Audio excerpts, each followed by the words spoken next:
Okay, that one might actually be interesting. The 2008 classic Star Wars The Force Unleashed is...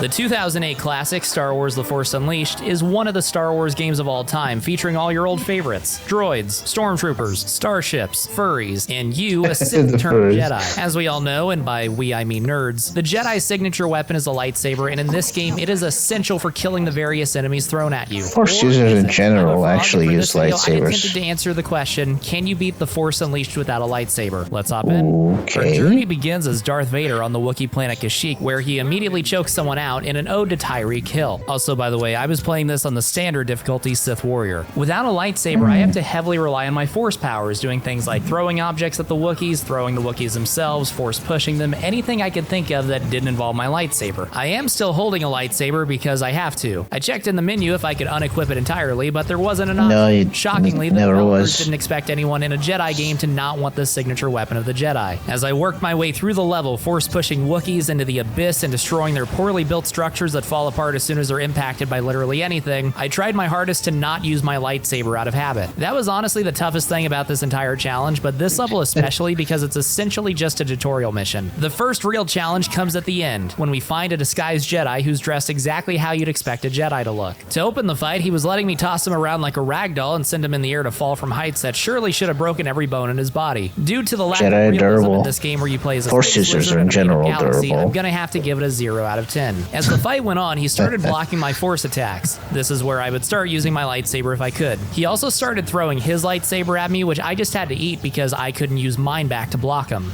But eventually, he let his guard down and I resumed my force attacks before triggering the quick time events. Every single boss fight ends with QTEs. Some of these involve the lightsaber. There's nothing I can do about that, but since you're cool and awesome and watching this video, I'm assuming you'll give me a pass. Or not, in which case you're stupid. In the Jedi's I don't house, blame you. Vader says It is kind of impossible. The Jedi says, "Since D's nuts," before his son shows up and uses the Force, which makes Vader realize that this is who he was sensing. Vader takes the son with him, and we cut to 10 years later when he looks like Sid from Toy Story. Vader sends the now grown-up son, codenamed Starkiller, off on a mission to kill a Jedi named General Kota. On the way to his ship, he gets attacked by Obi-Wan, except it turns out to be his robot proxy who's programmed to kill him, and he meets his new pilot Juno, who he hates at first and definitely won't change his mind on. After doing a mandatory Force grip, he went to a TIE factory where General Kota was hiding out with the band of militia, and thus begins the first level of Starkiller. Starkiller is a very powerful Jedi who holds his lightsaber in a stupid way just to be different. He's not as powerful as he could be, and I wanted to do as much as I could early on to level up. He was Ahsoka before. So every level has side objectives like this one's is to blow up the TIE fighters, and they also have hidden holocrons that give you various unlocks. Because you're Vader's secret apprentice, you're supposed to kill everyone who sees you, even stormtroopers. These guys aren't too difficult to take out, but it's mostly just tedious because I was constantly waiting for my force to recharge. You also fight Kota's militia, who are basically just the standard Star Wars rebels. Like, the main guys have blasters and wear the same dumb helmets. Then there's militia troopers that have stun batons. The most effective attack in my arsenal was gripping and throwing objects at people. Like here, I bowled a strike. My favorite method of killing was holding enemies over an edge before just dropping them. If you want to get really sadistic, you can give them backstories. Like, this is Paul, whose pregnant wife urged him not to join Kota's army, but he wanted to stand up to the evil empire and fight for what he believes in. Goodbye. At one point, the militiamen get the genius idea to throw up a laser gate that I can easily vaporize them with. I'm not sure what they were trying to accomplish with this. Some kind of ATST variant shows up, which I was able to take out by throwing stuff at it. I platformed around to grab some holocrons. I held this guy up in front of laser guns for a solid 30 seconds before finally getting him. I leveled up my powers and abilities, and I finally found General Kota. Kota was definitely stronger than the tutorial guy. I was only able to ragdoll him a bit before he started blocking it. There are a bunch of things on the ground, and I found that my best course was to chuck them at him. It's like trying to kill someone by repeatedly hitting them in the face with baseballs. I'll be honest though, he was a lot easier than I expected, and I took him down without much of a struggle. I was worried that this may be a running theme, but spoiler alert, the rest of the bosses are much tougher. In the cutscene, we get into after Kez and Paredes, things get really difficult. Where Kota says he sees himself in Starkiller's future, then gets a lightsaber to the face and falls to oblivion. Instead of giving Starkiller a raise or something for killing a Jedi, Vader sends him off to a dumpster planet to kill another Jedi who we come to find out built his own Jedi temple out of trash, which is a good metaphor for Star Wars as a whole, and we're on to the second mission. So true. Okay, so there's this holocron down below in kind of a treacherous spot. If you stand in the yellow, you lose health, but no big deal. I just went down to get it, then stood where it was safe. But I then messed up by gripping something and got shot by Rhodian scavengers and dropped the thing I was holding on myself. It fell in the waste, which did quite a number on me. That took me down to basically nothing, and immediately after I had my first death of the playthrough. But now having the power of Force Lightning the second time around, I wasn't playing around and I massacred every Rhodian I saw. It's pretty dumb on their part because they're just here scavenging, and if you see a dude running around with a laser sword using magic, maybe just stay out of his way for a bit and resume your scavenging later. Wait, what? You're here for the Jedi? Oh, well, go ahead, dude. We're just here collecting trash. Jawas appear with the Rhodians too, and I briefly felt bad about killing them until I saw how fun it was to toss them around. And then we meet trash warrior guys powered by the Force that the Jedi uses as his own army. They're annoying because they teleport around, and when I was a kid, they scared me.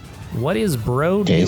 I learned quickly that the Scrap Guardians have a resistance to force push. So instead of pushing them off cliffs, I'd instead have to grab and throw them. Jawas, on the other hand, believe it or not, get pushed around pretty easily. In this big area, there were a ton of enemies, and in between throwing them into things, I was actually taking a lot of damage. As the game goes on, more and more enemies are introduced that have a resistance or outright immunity to force grip, but in these early stages, it's incredible how far simply throwing people can take you. I also found a gold lightsaber crystal that I did not equip because gold is a stupid lightsaber color. Speaking of people you can't pick up and throw, this big guy with the yellow stump hand shows up, and for him I had to be more creative. I threw stuff at him, gave him some lightning, dodged his attacks, and hit him with some button presses before carrying on. The rest of the level was more of the same. I lightninged some robots and Davided some Goliaths until I made it to the Jedi Master. And as it turns out, he's a complete schizo who remade the Jedi Council out of scrap and talks to them like they're real, much like how I pretend that any of you are real and not paid engagement bots. I learned quickly that he doesn't react at all to push or grip attempts. The only attack I had that could damage him at all was lightning, which meant my entire strategy was lightning, run around and let my force recharge, then lightning again. God, I remember did a decent number on me throughout the fight. But again, he was no match for my pro gamer skills, and I managed to overcome him. In the cutscene, a white beam came out of him that looks like that meme about white people when Mr. Brightside plays at a party, and that's the second mission. Vader tells Starkiller that he has one more test, which is to kill Master Shock T on Felucia, who's hiding out with her apprentice that doesn't look evil at all.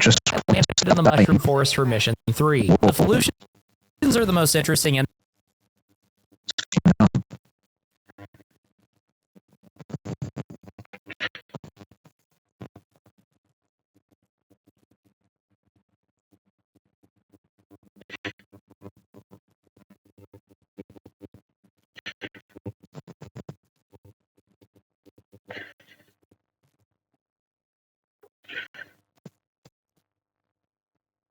that was weird. Hello? Still running. Okay. This is becoming troublesome. Anyways, let's continue. Enemy in the game to this point. They're a primitive tribe with a lot of numbers and often will have guys sneak up behind you. Some of the mushrooms are alive. They're also trained in the Force. Poison, and you come into this big chamber that has a lot of holocrons. The new Force power you get in this level 2 is called Force Repulse, which would end up being one of the most essential powers as I got further in the game. After dropping the Felucians off ledges and collecting all the holocrons, I made my way out and I encountered my first shaman, who for the longest time I thought made all the other Felucians invincible until you took him out, but it was this playthrough that told me that no, that is not the case. I don't know why I thought that. There are also these big yellow guys called chieftains, but even bigger are the Rancors. They were too big to use force grip or push on, so I had to be more creative. What I figured out works well is a trick called lightning grenade, where you grab an enemy, hit them with lightning, then throw them and they blow up whenever they hit. And before I knew it was time for another QTE, and that's a Rancor down. I remember as a kid I was really bad at the QTEs, which is funny because literally all you have to do is press a button. I suck. Oh my god. Just like that, I was already to I don't blame you. This was the shortest mission. It is kind of difficult. I'm not gonna lie and say that this fight was super tough to hype up the drama. It wasn't. She had no defense whatsoever for Force Repulse. But what it was tedious. Like, the entire fight was repulse, do barely any damage, run around and regain force, then repulse again. So I beat her my first try. She says that the Sith always betray each other, and Starkiller's like, whatever, lady. She explodes, Starkiller gets betrayed by Vader and wakes up on an Imperial ship called the Empirical after being saved by Vader, who said it was all part of the plan and he now needs to rally the Emperor's enemies enemies and start a rebellion to distract the Emperor so they can properly overthrow him. Instead of calling Vader an idiot, Starkiller goes along with it, and it's time to rescue Juno and escape. You get a blue lightsaber crystal that, even though I wasn't using a lightsaber, decided to equip because you fight the Empire from here on out like a real Jedi, and blue looks better than red. In the earlier TIE Factory level, all the stormtroopers were basic stormtroopers that were easy to take out. Now there are some cooler and tougher stormtroopers, like the EVO troopers that absorb force lightning attacks. There's the shadow trooper guys that turn invisible, or the commanders who have stun blasters that freeze you in place and protective shield bubbles that block all force attacks. So yeah, after pretty much breezing through the first 3 levels, I got lit up in this one.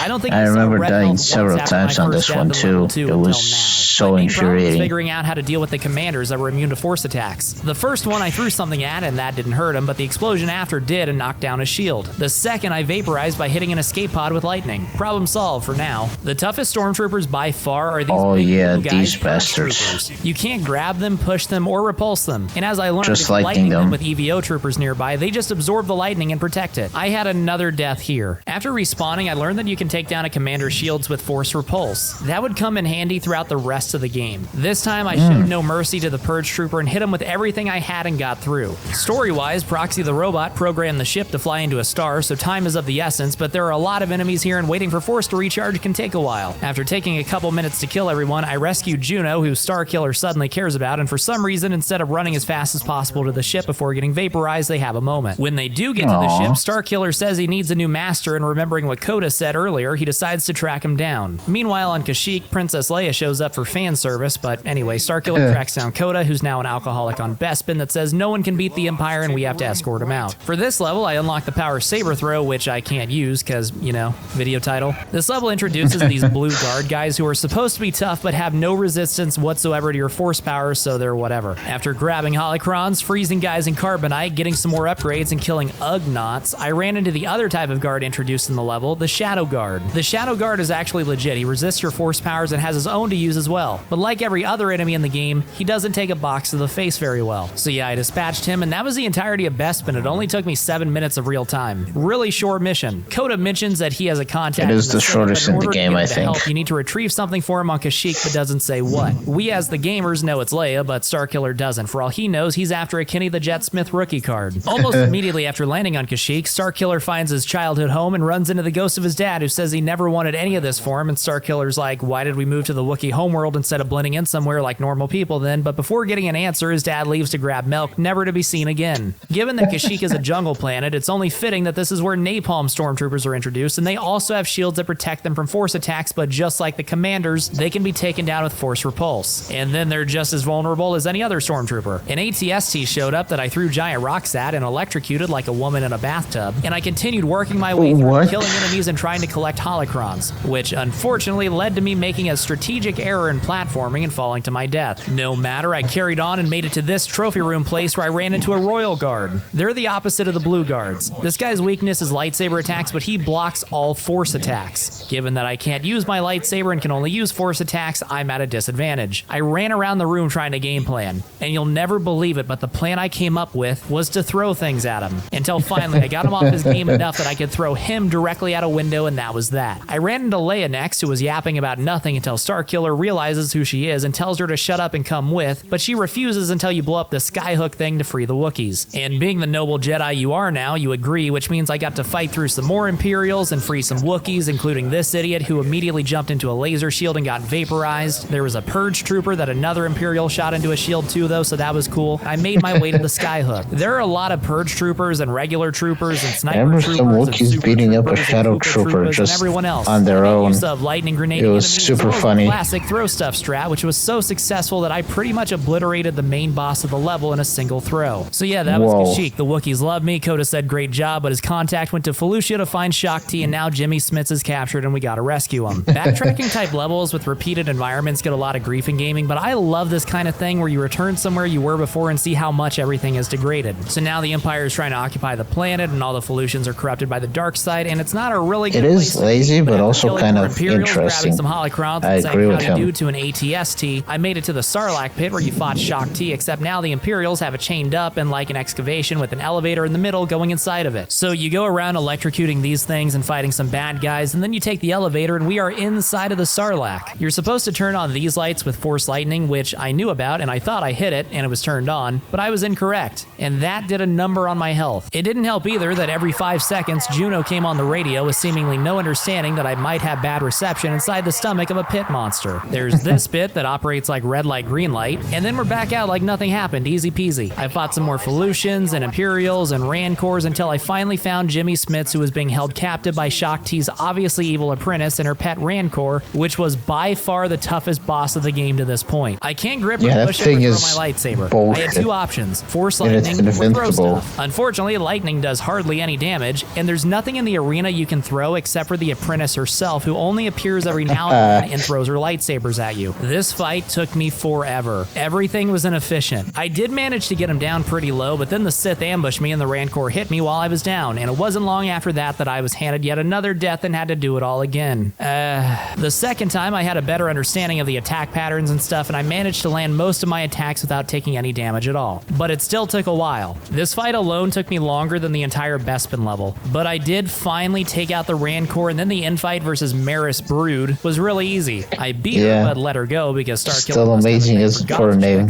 And Jimmy Smits is rescued. He tells Starkiller and Coda about the scummy defense attorney he hates named Ellen Wolf, but more importantly agrees to join the rebellion. Starkiller talks to Vader, which Juno walks in on and understandably has a problem with, and they travel back to the trash planet Raxus Prime to blow up a Star Destroyer shipyard. I got to fight my old pals the Rodians again. There were Imperials too now. I'll be honest, none of this was hard. Like, at this point my character was pretty well upgraded and I had a good feel for how to take everything out, which oftentimes was just throwing stuff at them, and I made it to the top of the facility with no problems. But once there, I ran into a Shadow Guard. He was blocking all my attacks and grabbing me and gave me some health damage before revealing it was Proxy trying to kill me. He keeps cycling between various enemies you fought already, like Maris Brood, General Coda, and Shaak Ti, and after taking down his health almost all the way, he assumes his ultimate form, Darth Maul. The best thing about Darth Maul is his lightsaber throw attack that I have no way of dodging or blocking. I literally just have to eat it. But he doesn't block Force Repulse. To start this fight, I just... In my playthrough, he got stuck on one of those vents and I just electrocuted him to death. It wasn't too long after that he got me with a lightsaber throw. So I now had to fight all his other forms again and get back to Maul, and this time I did the same thing. I just Force Repulsed. I don't know what I did different, but this time he didn't just start blocking everything.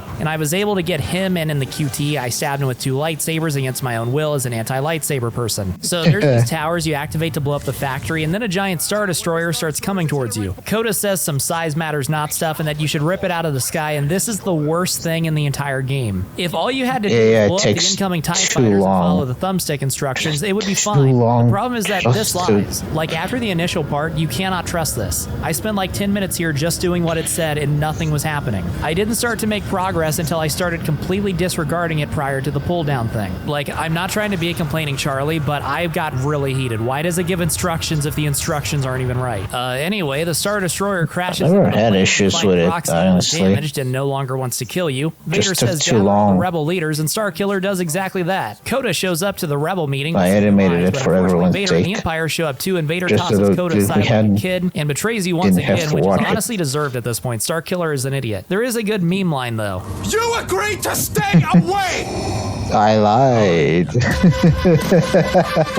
Proxy shows up as Obi-Wan to save you but gets killed himself, but he at least buys you time to escape and return to the ship. Starkiller learns through the Force that the rebels are being held on a giant space station and they fly there. Him and Juno have a moment, which the devs thought was so great they dedicated the second game's entire plot to it, and we land in the Death Star. The first room is really tough. There's just so many enemies. Purge troopers, snipers, walkers, you name it. I died my first attempt before making it out my second attempt. This leads you to one of the firing chambers where you stand right next to a laser beam without being vaporized. This entire section isn't really tough as long as you just stay patient and don't push up too much at once. What is tough, jumping ahead, is this giant room. The reason being that you get to fight 4 of the red guards and 1 shadow guard at once. So I got some lucky hits on them early, but they block literally every attack and I couldn't find anything to throw at them. Until I realized you can break these terminal things and throw them. Immediately after realizing that though, I fell 10 stories. After making it back up, I finished off the red guards and could now focus on the shadow guard. I just threw stuff at them. So for most of the game to this point, the fights were more tedious and annoying than challenging. Oh yeah, like, Vader the game now. is designed for you to use a lightsaber. This Some is of the gonna fights be are difficult. made where that's the weakness, but I could still work around them. But now I had to fight Darth Vader, and this was really, really tough. Every 5 seconds, he would grab me and throw me around. He would block all my powers. The only way I could damage him was these lightning battle things and managing to get behind him and lightning him directly for like 4 seconds. The first phase of this fight took me a bit. In the second phase, I couldn't use any powers on him directly at all, but there were these things I could throw at him, which did do a lot of damage. After dealing with a solid minute of him just trying to throw me,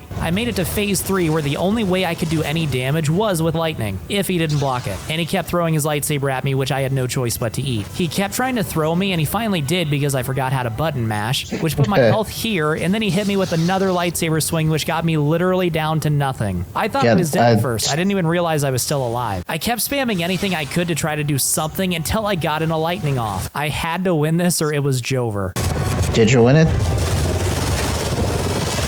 Thank Hell yeah, that's my boy. I hit him with lightning, which got me to the QTE. After hitting buttons, I managed to defeat Vader with literally no health left. That brought me to the throne room where I had the choice to get revenge on Darth Vader and become Palpatine's new apprentice, or take out Palpatine. Oh yeah, level up to restore it. I chose Palpatine because I have a conscience when it doesn't hurt enemy NPCs. I'm not gonna hype the Emperor fight at all. The Vader fight was the climax. This was super easy. I just used lightning. He throws some guards at you that just serve as free health. Surprisingly easy fight. After taking him down, he's still alive, but Coda says not to kill him because Coda's an idiot. But at least he's consistent. Like, remember when he let the captured stormtrooper go at the start of the game? Oh. Sure enough, after turning his back, the Emperor gets up and the rebels escape, but Starkiller dies. The new Rebel Alliance is formed officially and Juno looks off. Who cares? So yes, I beat the game without using a lightsaber, and it was more annoying than difficult, but whatever. Nice Wait, job what about the DLCs? Blackman. If you like this video, click the video on screen to see another banger from me. Thanks to my patrons for supporting the channel. Goodbye. Shame.